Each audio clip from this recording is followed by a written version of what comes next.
Welcome to dedicated home making. ఈ వీడియోలో గోంగూర mutton ఎలా చేయాలో చూద్దాము. దీనికి 3 కట్టలు గోంగూర కాడలు త్రుంచి ఆకులని శుభ్రంగా నీళ్ళలో వేసుకొని బాగా కడుక్కోవాలి.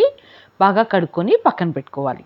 ఆ తర్వాత ఒక కడాయిలో దొడ్డు కడాయిలో 1 టేబుల్ స్పూన్ ఆయిల్ వేసి వేడైన తర్వాత నీళ్ళు మొత్తం పిండేసి నీళ్ళు లేకుండా ఉత్తి గోంగూర మాత్రమే కడాయిలో వేసుకొని హై ఫ్లేమ్లో పెట్టి గోంగూర మొత్తం పేస్ట్ అయ్యే వరకు దాన్ని ఫ్రై చేస్తూ ఉండాలి. ఇలా ఫ్రై చేస్తూ ఉంటే ఇలా పేస్ట్ అయిపోతుంది. దాన్ని చల్లారనివ్వడానికి పక్కన పెట్టుకోవాలి. 1/2 kg మటన్ శుభ్రంగా కడుక్కొని పక్కన పెట్టుకోవాలి.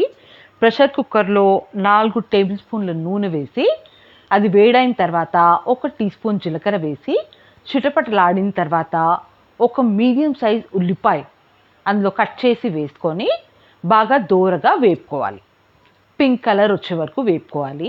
పింక్ కలర్ వచ్చిన తర్వాత లో ఫ్లేమ్లో పెట్టి ఒక 2 టీ స్పూన్ల అల్లం వెల్లుల్లి పేస్ట్ వేసి పచ్చివాసన పోయే వరకు బాగా వేయించుకోవాలి. ఈ విధంగా వేయించుకున్న తర్వాత అందులో ఒక 4 పచ్చిమిరపకాయలు చీల్చి వేసుకోవాలి. ఒక టీ స్పూన్ పసుపు, 1 టీ స్పూన్ ధనియాల పొడి, 1 teaspoon garam masala powder వేసి ఒకసారి కలుపుకోవాలి. కలుపుకున్న తర్వాత మనం కడిగి పెట్టుకున్న మటన్ ఏదైతే ఉందో అది వేసేసి 2 టీ స్పూన్ల ఉప్పు వేసి బాగా కలిపి మీడియం హై ఫ్లేమ్లో పెట్టి మూత పెట్టి మటన్లో ఉన్న నీళ్ళన్నీ ఎగిరిపోయే వరకు దాన్ని కుక్ చేసుకోవాలి. ఒక 10 నిమిషాల వరకు. ఈలోపు మనం గోంగూర గ్రైండ్ చేసుకుందామండి. చల్లారిపోయింది. మొత్తం కూడా ఒక మిక్సీ జార్లో వేసుకొని మెత్తగా పేస్ట్ లాగా గ్రైండ్ చేసుకొని పక్కన పెట్టుకోవాలి. 10 నిమిషాల తర్వాత మటన్లో నీళ్ళు మొత్తం ఎగిరిపోయాయి. ఆయిల్ కూడా మొత్తం తేలుతుంది, సపరేట్ అయిపోయింది. ఒకసారి మిక్స్ చేసుకున్న తర్వాత 3 టీ స్పూన్ల కారం వేసుకోవాలి.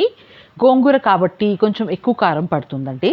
అది పులుపుతనం ఉంటుంది కాబట్టి 2 గ్లాసుల నీళ్ళు, ఒక 1/2 లీటర్ వరకు నీళ్ళు పోసుకొని కుక్కర్ మూత పెట్టి ఒక 9 విజిల్స్ వచ్చే వరకు మీడియం ఫ్లేమ్లో కుక్ చేసుకోవాలి. 9 విజిల్స్ తర్వాత మటన్ ఉడికిందో లేదో చూద్దామండి.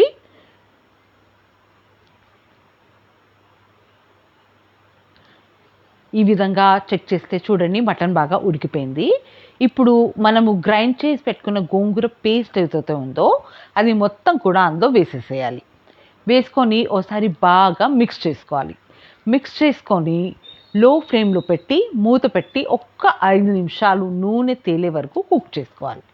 5 నిమిషాల తర్వాత నూనె మొత్తం తేలిపోయిందండి. ఎంతో రుచిగా ఉండే మటన్ గోంగూర కర్రీ రెడీ అయిపోయింది.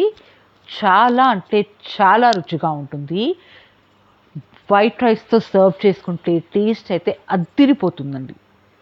గోంగూరని ఆంధ్రామాత అంటారు. ఆంధ్రామాత గోంగూరతోని మటన్ కర్రీ కాంబినేషన్ వైట్ రైస్తో అలా కలుపుకొని తింటుంటే ఆహా, ఆ రుచే వేరండి.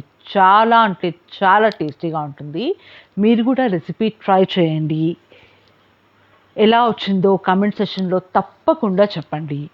నా ఛానల్ని సబ్స్క్రైబ్ చేసుకోండి. Thanks for watching.